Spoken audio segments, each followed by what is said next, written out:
All right, guys. Our next guest is coming off a win over Diego Sanchez and will be taking on Max Holloway at UFC 199 in a highly anticipated featherweight scrap. He is the bully himself, Ricardo Lamas. Welcome back to Submission Radio. How's it going today? It's going great, man. Thanks for having me. No, it's a pleasure. It's been almost 6 months since your last fight. Tell us, what has Ricardo Lamas been doing with himself? What have you been up to?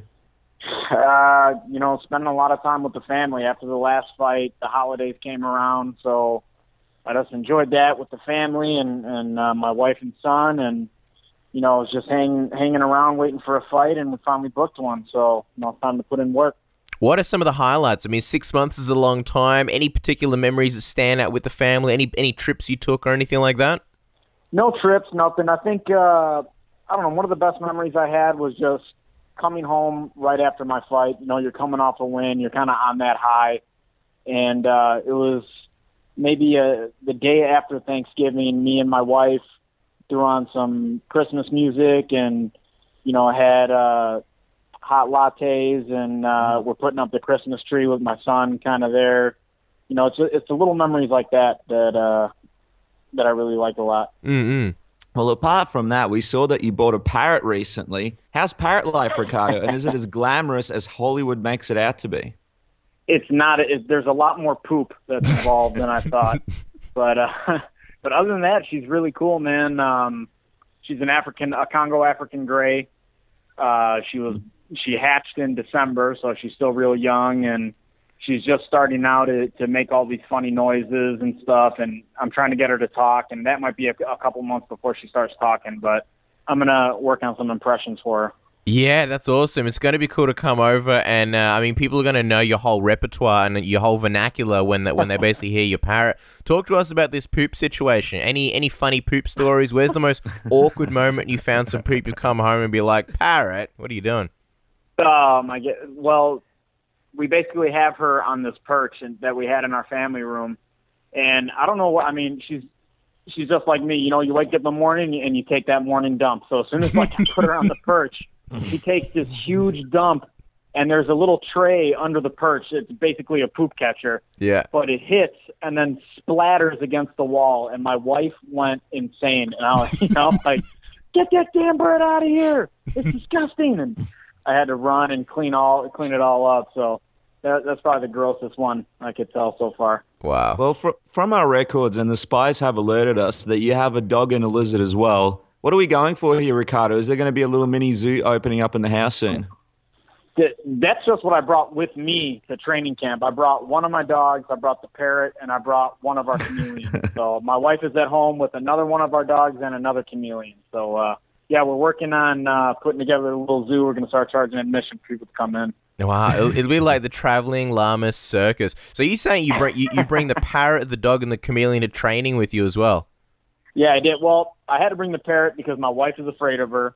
And these parrots, they're kind of one-person birds, so they'll mainly attach themselves to one person. And I'm the one that's been handling her since we got her, so she's kind of attached to me now.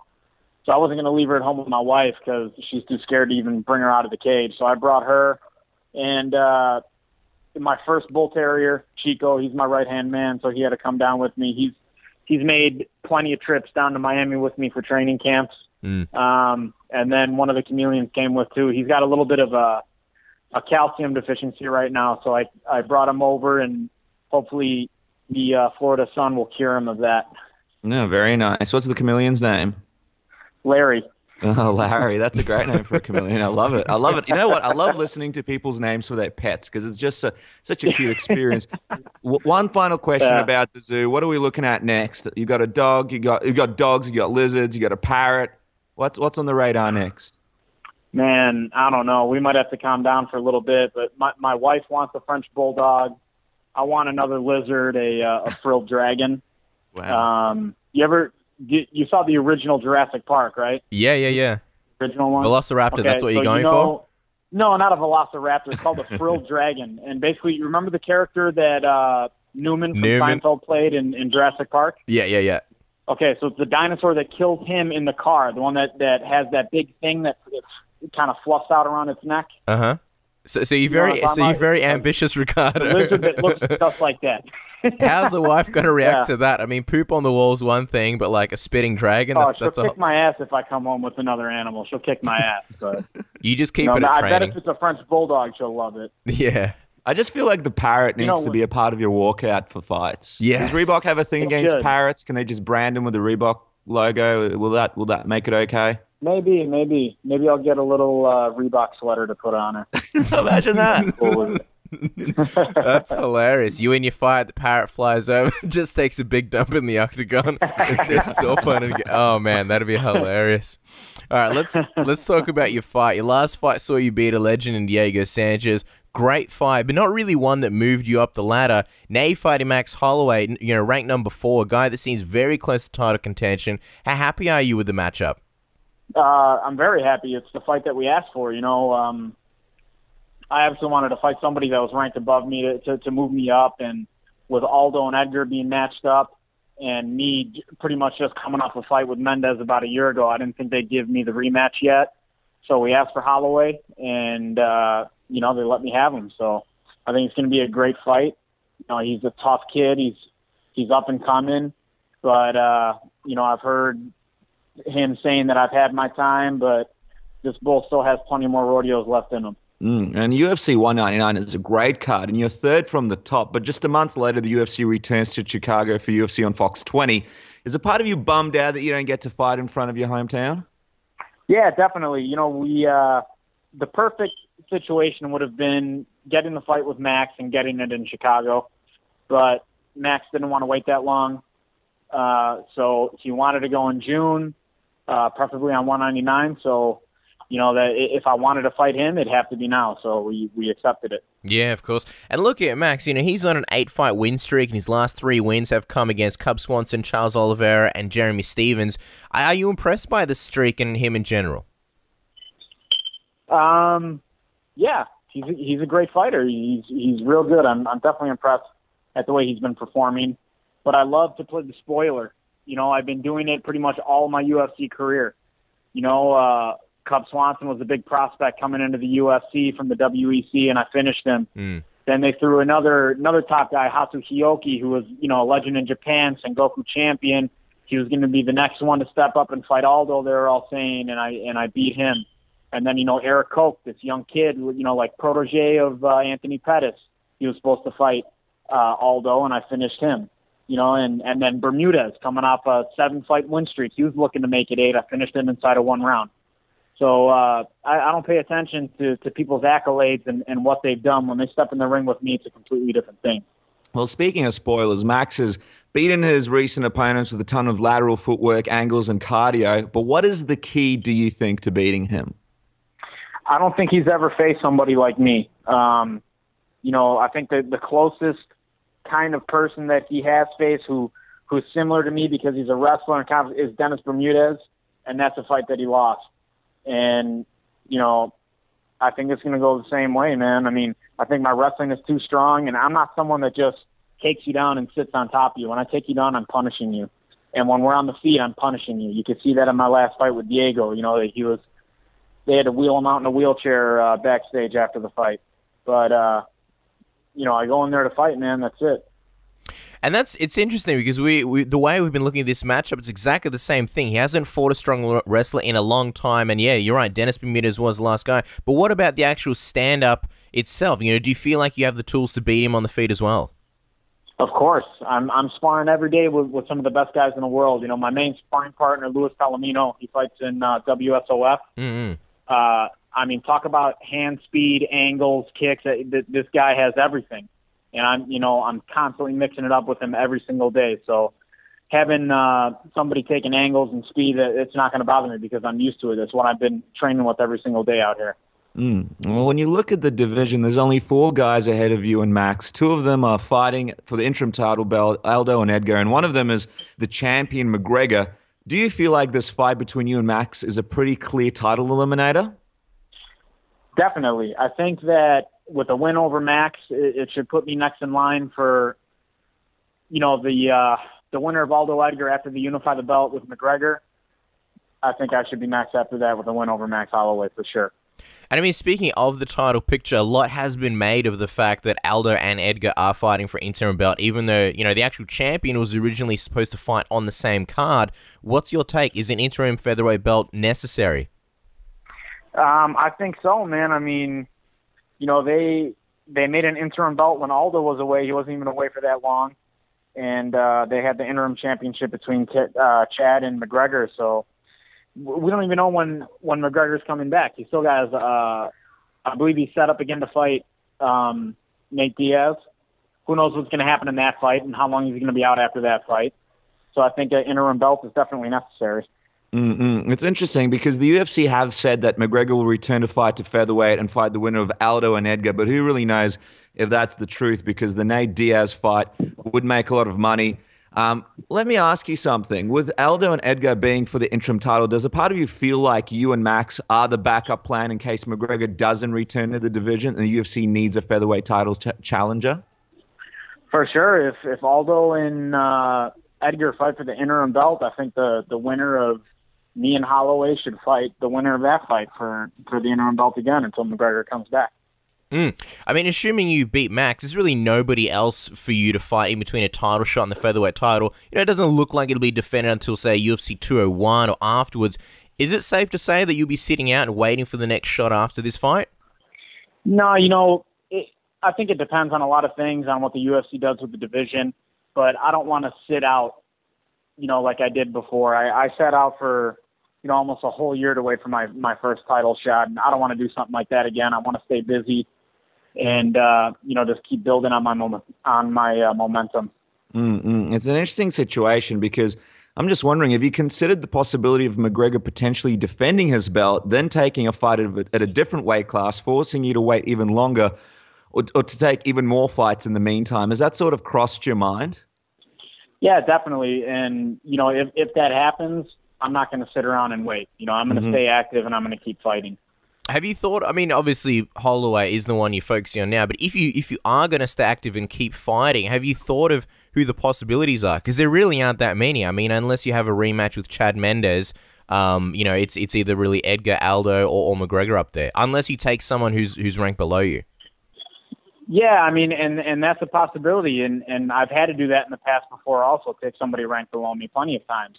But it's just part of the sport, If we're not fighting, we're not making money. So we got to get in there and we got to fight. We have to make our money. And if I have to take a fight with someone ranked below me, I will. But I'm always going to try and take the best possible fight for my career. Well, originally, when McGregor won the featherweight title and wanted to move up weight classes, the idea behind it was that he would still be going back to featherweight regularly, so you guys could keep moving along in your division. And now there's talk of him possibly fighting Nate Diaz. He was going to fight RDA. He was going to move up to lightweight, welterweight. Do you think in a lot of ways, it must be pretty frustrating for the division, but do you think in a lot of ways it didn't really quite work out the way it was promised to be? Definitely, but that's just the way the sport goes. There are things that happen all the time in this sport. Sometimes guys get injured. Sometimes, stuff like this with the whole McGregor situation happens. He got pulled off the card. So the sport is very unpredictable. You can't say, okay, this is what's going to happen, and then after this fight, this is going to happen. You just have to wait and see how everything plays out, and then adjust accordingly. Yeah, you mentioned it. That was a crazy situation, seeing McGregor be pulled off UFC 200. I don't think anybody saw that coming. What was your take on it? Obviously, he wanted to not do certain media obligations in favor of training, and then the UFC pulled him. What did you make of that situation? That's part of the job, man. I mean, I've never been able to get out of any media obligations, and I know that he's had a lot more put on him, but they're paying him the money to do it. So, he needs to get his ass in there and do this stuff. He's got to promote the events just like everybody else. Yeah, I mean, you've main evented before. Have you ever had a point in your career where you felt like the media duties got in the way of and affected your training? No, not really. I mean, the biggest media obligations I had were probably when I fought Aldo, and it was during fight week. It was, Super Bowl week also. And there was a couple nights where I couldn't even get time in to train. But luckily I had prepared before that going into it. My weight was great, and it didn't affect me. I'm wondering, do you think that if you sort of reached this level where, you became the champion and respectfully, your media duties were considerably raised, you had to do things like world tours and travel internationally and those kinds of things to, do, a few press conferences. Do you think those things would start to affect your training, or do you think you would be able to, make the necessary adjustments? I would definitely make the necessary adjustments. Listen, man, we're all in this to be champions. We're all in this for the UFC to, hype us up as much as they can. The more exposure we get, the better it is for our career. That guy's making money hand over fist. He's got nothing to complain about. Yeah, no, so, and if you did do the world tours, I'd fully expect you to bring the parrot and the lizards with you because there's only one way to get around that. Now, let's talk about this. Let's talk about this interim title fight, UFC 200. I mean, Edgar versus Aldo, it's a rematch. A lot of people trying to figure out if we're going to see the same Aldo as before, or if Frankie Edgar is going to beat him this time. What are you looking at this matchup like? Who do you think is going to walk out as the winner? Man, I'm looking at this just like all the other fans are. I can't call it either. A lot of it depends on how Aldo mentally deals with that first loss in over 10 years. And, Frankie Edgar has been looking great. In his last fight, he KO'd Chad Mendes in the first round. And you can tell that Frankie's game is still improving every time. So, I mean, if the old Aldo comes back, I don't know, man. But Edgar, I could always see him taking the fight also. That guy is tough as nails, and, he just keeps coming the whole time.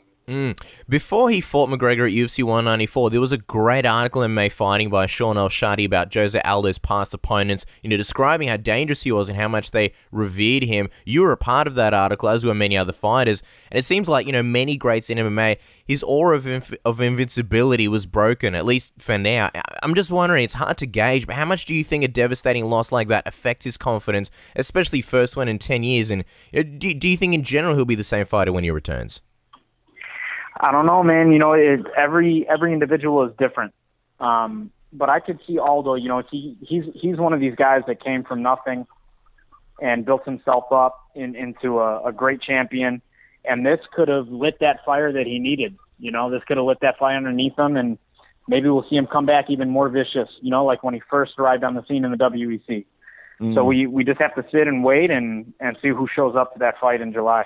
Yeah, it's going to be an interesting fight. And we know that Holloway is your current focus, but out of the 3 title fight possibilities, Edgar, Aldo, and McGregor, which one would you say excites you the most? For a possible matchup with myself? Yeah. All 3, man. But, I'd love the chance to punch McGregor in his mouth, so probably McGregor would excite me the most. It's the answer we expected. All right, we're running out of time, Ricardo. We're having a lot of fun. Before we let you go, we've just we basically told everybody that you're coming on the show, and the fans sent in their fan questions. So we're going to try and we're going to try and ask you 1 or 2 before we let you go. Dartfeld, he has a couple of questions, so I'll put them together. His questions are: many are counting you out against the younger surging Holloway and talking past this fight as far as what Holloway will do while the Edgar Aldo Conor Diaz situation works itself out. Does it motivate you even more to go out and stamp your own name in the title scene? And his follow-up is: considering your wins over Cub Swanson, Hatsuhaoki, Eric Koch, Dennis Bermudez, Hakron Diaz, and the fact that your only loss came to Aldo and Chad Mendes, do you feel like you get the respect you deserve in the division? To answer the first part of the question, it definitely motivates me when I hear somebody talking about, I've heard Max say, I want to fight in June because I want to stay ready in case somebody gets hurt on the July card. That's looking past me, and that's not giving me the respect I deserve. So he better not be looking past me because that's going to be a huge mistake on his part.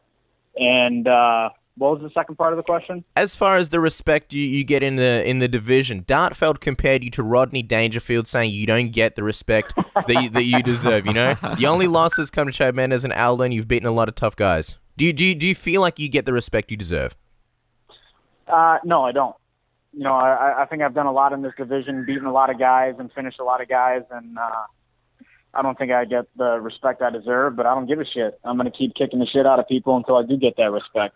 We'll do one more fan question. We'll let you go because we know how busy you are. Leonhard Iula wants to know, do you ever go on forums like Sherdog or The Underground and read what people say where you discover that people are really mean and will say whatever they want, post any kind of pictures and say anything? And does it have any effect on you? And he wanted me to remind you of the Rashad face meme, for instance, when he got knocked out by Lyoto Machida, how the internet went crazy and basically created a whole bunch of variations on Photoshop. He just wants me to ask you, what's your view on all that?